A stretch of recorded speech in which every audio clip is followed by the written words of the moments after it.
2013 has been an extremely fruitful and productive year for the Ministry of Natural Resources. Notwithstanding challenges, the ministry has, among other achievements, significantly enhanced its focus on environmental management, even as record declarations for gold and other minerals have been recorded.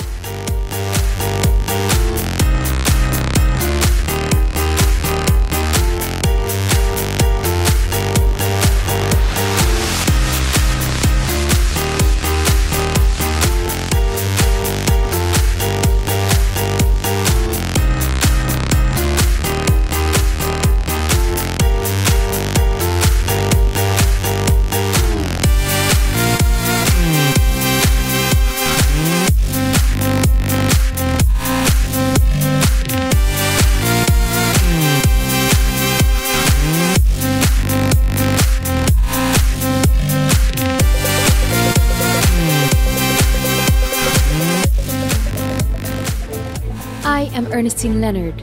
This week on El Dorado Shines, Minister of Natural Resources and the Environment Robert Prasad gave us an update on the performance of the sector for 2013 and also shared some of the policy initiatives being pursued for 2014.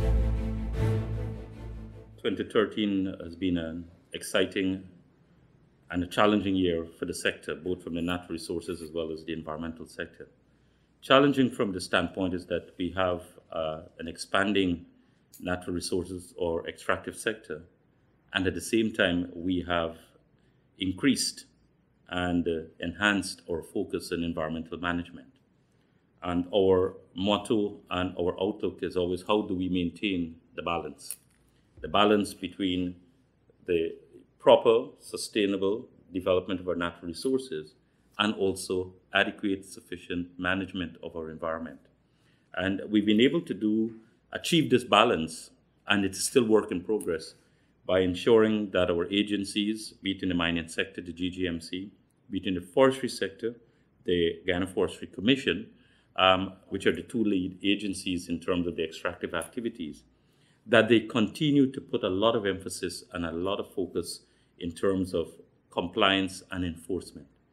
And at the end of 2012, when I met with the boards and the management teams, I reinforced the need for us to focus on compliance and enforcement. Compliance with our laws, compliance with our codes of practice, compliance with all the management plans that we have. And at the same time, that we increase and enhance our enforcement. And how have we been able to do that? One, in terms of having the deployment of more staff, equipping staff, employing requisite individuals and skills, and also setting up additional outlying stations, especially keeping up with the type of activities. The ministry also initiated efforts geared towards ensuring that regulations are enforced and mining is conducted in keeping with the laws of Guyana. We've also launched a number of special operations to ensure enforcement in addition to routine. On the mining side, you would have heard about Operation El Dorado, which is targeting illegal mining and activities not permitted and ensuring that persons are compliant in terms of environmental activities.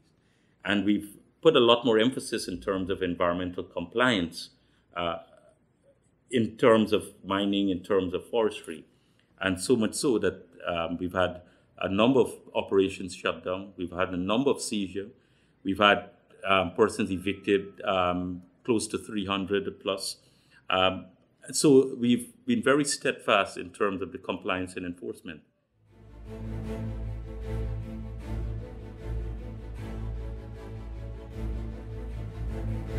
In 2013, World Wildlife Fund Guyanas signed a grant agreement with the Ministry of Natural Resources and the Environment. This is to support national capacity building through training and education and awareness activities for stakeholders within the gold mining sector. Research on mercury inflows and distribution networks within Guyana, and the development of a national action plan and revision to the codes of practice on mining.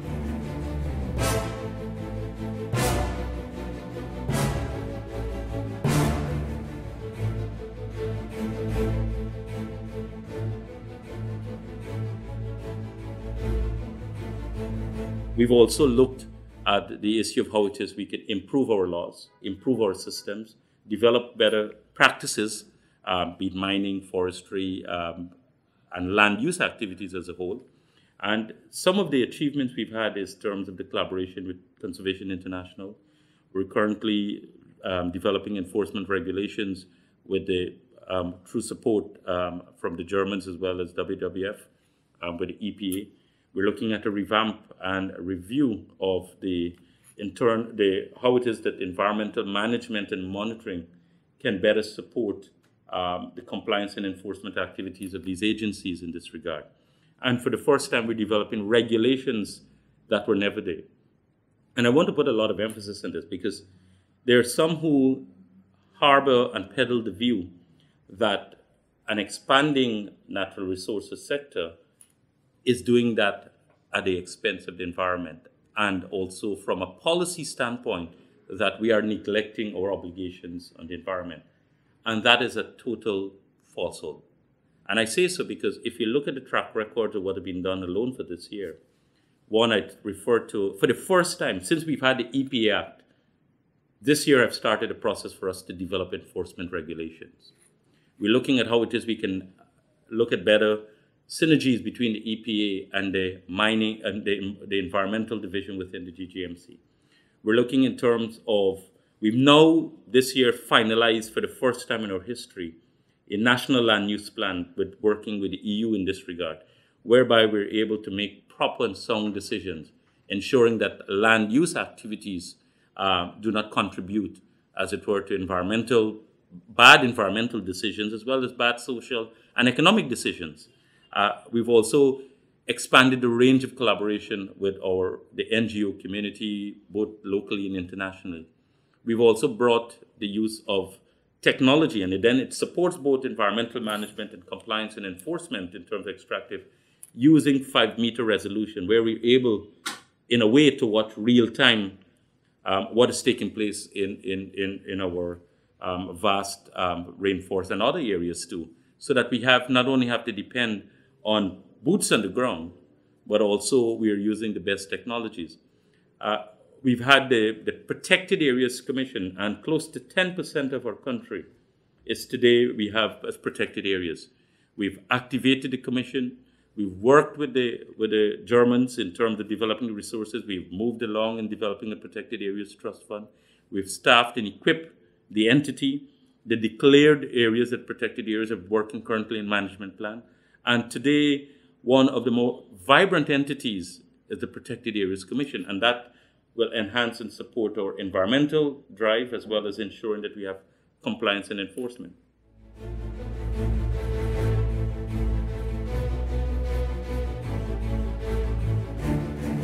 The Protected Areas Commission was established to manage Guyana's national protected areas system. Currently, protected areas cover approximately 8.5% or 18,388 square kilometers of Guyana's landmass.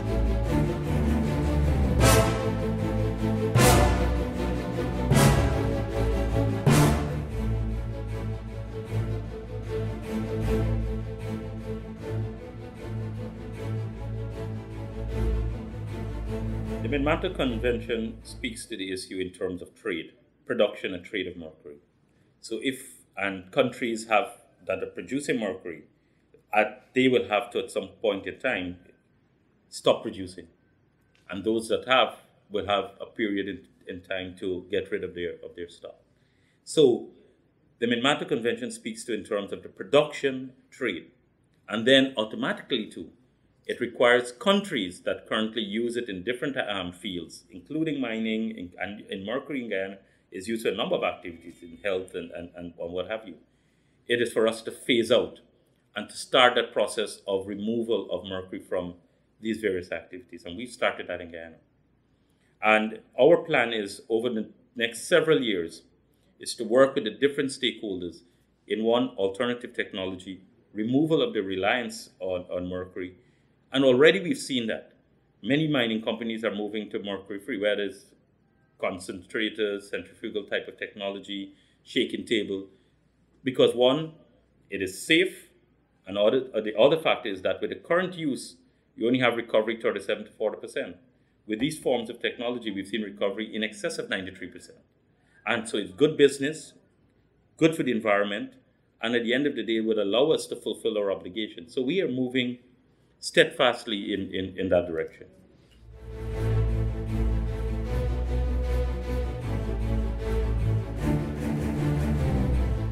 In 2013, a new international convention to control mercury emissions was opened for signing in Japan in response to the reality that mercury pollution is a global problem that no country can address unilaterally.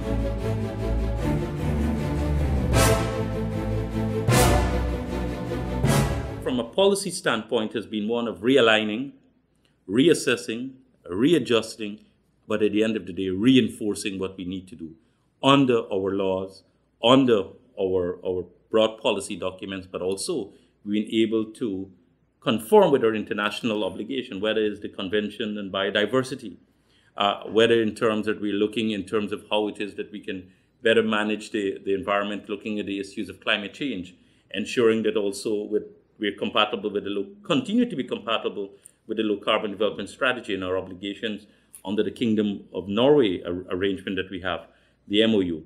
We've been one of the first countries to sign the Minamata Convention, that is in terms of the removal of mercury from the mining sector and so forth over a period. And we've been very strong in our advocacy in this regard and working with the sector in many areas.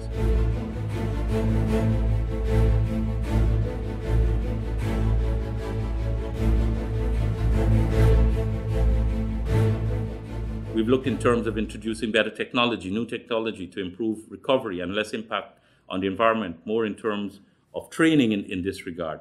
Our outreach to the Amerindian communities, those involved in mining, forestry, and other related activities. We've stepped that up, collaborating with the Ministry of Amerindian Affairs, our interaction with the National Two-House Council. And so our collaboration with the Amerindian communities, the indigenous community, and to avoid conflict, to prevent matters, as it were, the tensions that can exist. And we've worked along in those areas, and we will continue to engage. Some of those matters are before the court, international bodies. But from a very operational and from a policy standpoint, we've focused on that.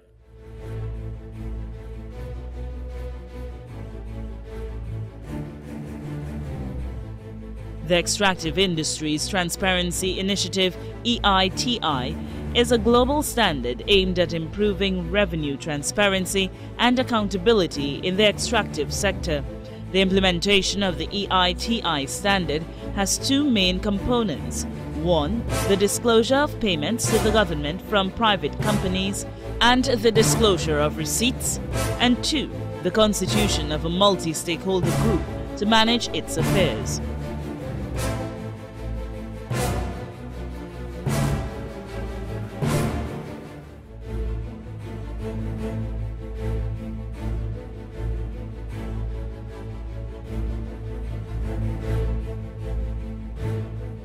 There's always the issue about transparency and accountability, and important as it is. And that is why we have advanced the process in terms of subscribing to the Extractive Industry Transparency Initiative, which is an initiative that is known globally as the benchmark for transparency within the extractive sector. That itself will allow us to be one globally, and we are transparent, but also to ensure that not only do we satisfy national conditions, but also international, the litmus test, as it were, for transparency. But also it would support the focus of 2030, which has been compliance and enforcement, both from the use of resources as well as from the management of the environment.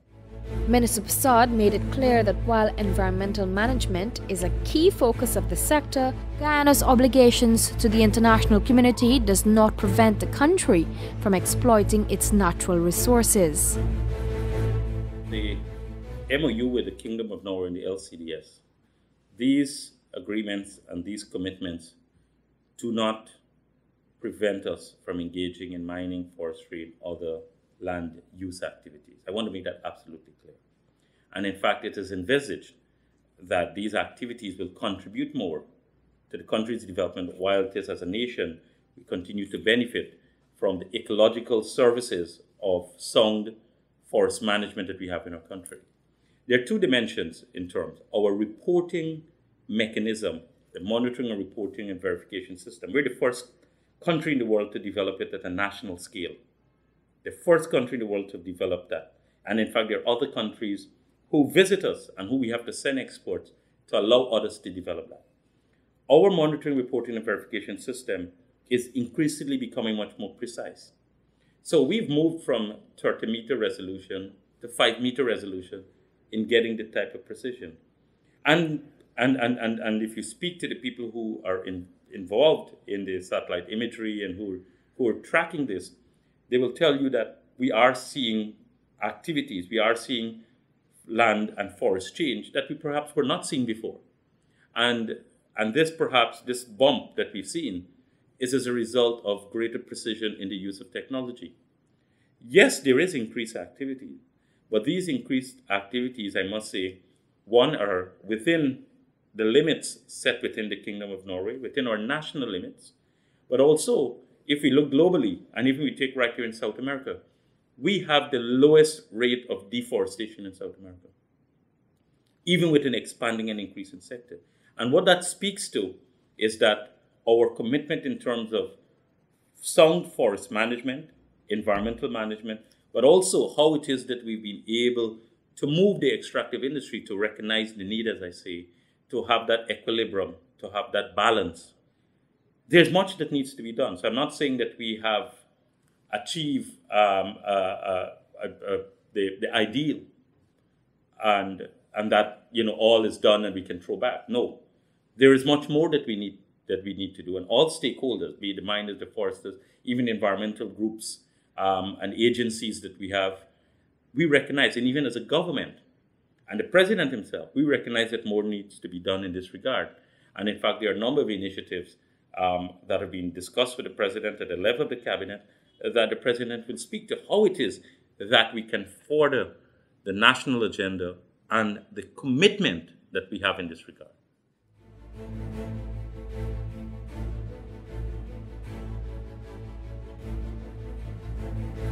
In 2013, World Wildlife Fund Guyanas signed a grant agreement with the Ministry of Natural Resources and the Environment.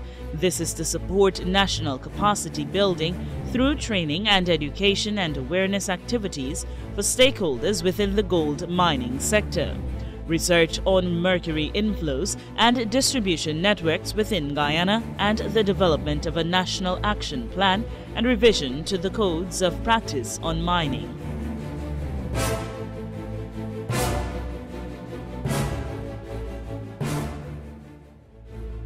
Guyana has recorded the highest ever gold declaration of 458,105 ounces as at December 16, 2013, surpassing the previous highest level of 455,918 ounces in 2001, which included the declarations of both OMI and small-scale operators.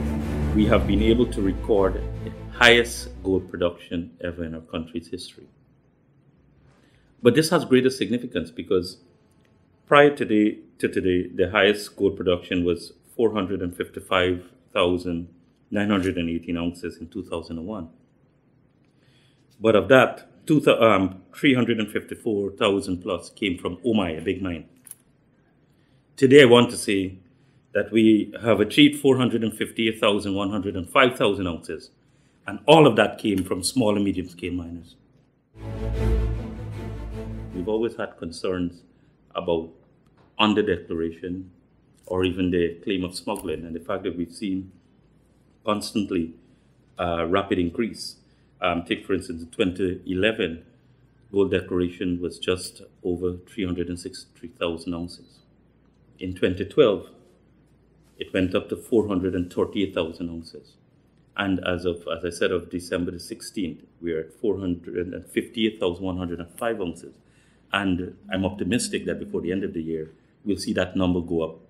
And certainly it speaks well of the sector, it speaks of the commitment, but it also speaks about conformity in terms of the sector to our laws, to our regulations, and it shows commitment.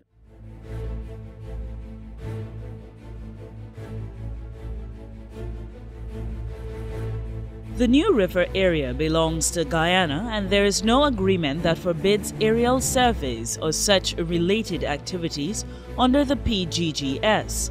The issuance of the PGGS to Muri Brazil Ventures Incorporated is a legal, clear, and undisputed act of national sovereignty.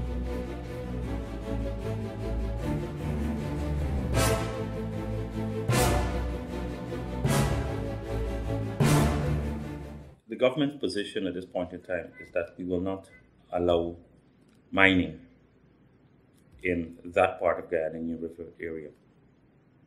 And that, however, does not preclude us from carrying out surveys and carrying out activities to determine the wealth and the potential of the area. And if we do not get that type of information, how are we going to make decisions, planning? How are we going to ensure that whenever decisions are taken to do or not to do something, it is based on sound advice and the requisite technical information? That's the first point, and that's the policy. We've also recognized too that we need to diversify our base from not gold and diamond, but look at the other potential. And one of the areas that we've been looking at is what is called rare earth elements. And that is why, as a policy, and the government has been studying this for a number of years, as a policy last year, we went out and we advertised for expressions of interest for in the Cuyuni area as well as in the southern Guyana. And through a very open, transparent process where the GGMC led and managed and negotiated, the recommendations came forward. And that led us to the issuing of a PGGS. A PGGS is not a mining permit. In our law, there's a clear definition of what's for mining, and what is for exploration. And a PGGS is not. It provides primarily for aerial surveys to be done. And I know there's been much misrepresentation of this. But I want to make another point, and we've been very detailed in our response. And every single day we see a battery or slew of new misinformation and falsehood being peddled in this matter. But I want to make one fundamental point. The New River area is part of our territory. And those who contend that it violates national security, I'm not sure which side they stand on. But I want to say that we are free to engage in permitted and legal activities within the confines of 215,000 square kilometers of our country, including that particular area. And the issuance of a PGGS in this area is an act of national sovereignty.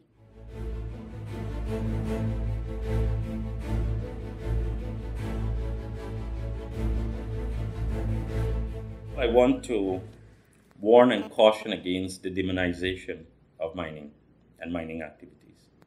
I want to say so from the standpoint that we recognize that there is disturbance to the environment, there are potential social and other challenges and problems that come and that are associated, not only in Guyana, but anywhere else. And we have to deal with these things in a multi-stakeholder approach. We're not blind to these realities, and we will not allow success to, as it were, to mask over the challenges there are. We're not naive. And I want to ensure that the management of the sector and our government's outlook is not one of naivety and that we're going to live in a fool's paradise. Having said that, we must be proud as a nation that we've been able to make advances. And we must also thank those who work within the sector for their contribution. And I say so because the mining sector, particularly gold, has been one of the key anchors of a national economy. And it has allowed us to withstand some of the global economic challenges that saw countries and saw thousands on the breadline in developed as well as developing countries. It has allowed us to keep our macroeconomic fundamentals intact. Take, for instance, it is the single largest foreign exchange earner, the job creation, the multiple activities that flow from it, in creating opportunities for people. And we must not and ought not to discount those factors. And so we must be proud of this activity, but at the end of the day, to do it in a very responsible and sustainable way. We want green gold, we want green forestry, we want to ensure that our development is done along a green and a low carbon pathway. And that is, to 2013, has been what we've been able and continue to focus on.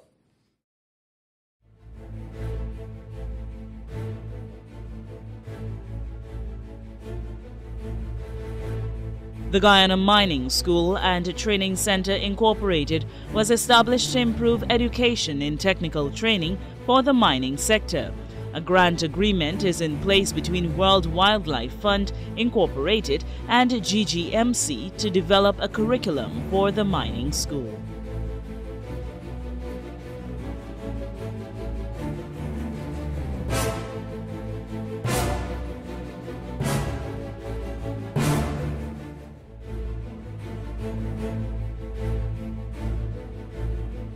When we set about to have broad stakeholder partnership, be it with the mining, the environmental community and other social, it was not about compromising our values and our principles, but rather in a society such as ours, it is important that we collaborate, it's important that we build consensus, and it's important that we seek to work together. So not because I'm not every morning when you open the papers, I'm cursing down the mining sector, meaning that I'm in love or in bed with the mining sector.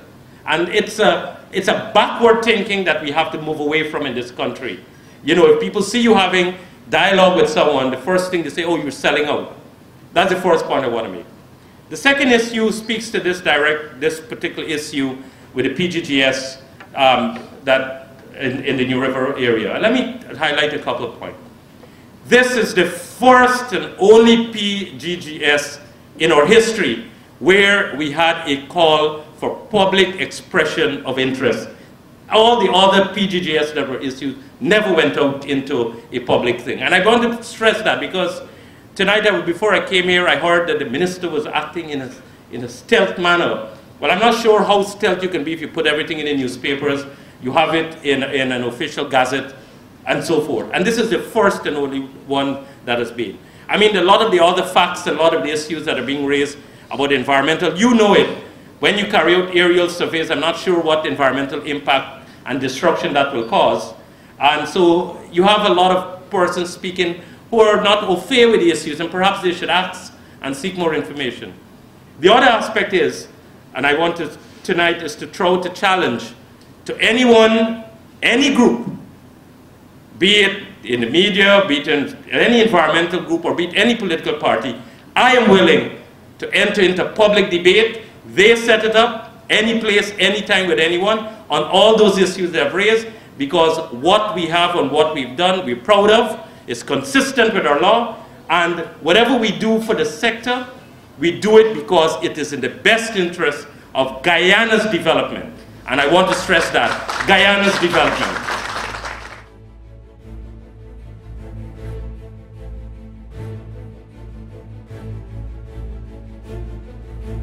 On behalf of the Ministry of Natural Resources and the Environment, the Guyana Geology and Mines Commission, and all the other agencies in the sector, I am Ernestine Leonard wishing you a Merry Christmas and a safe and productive New Year.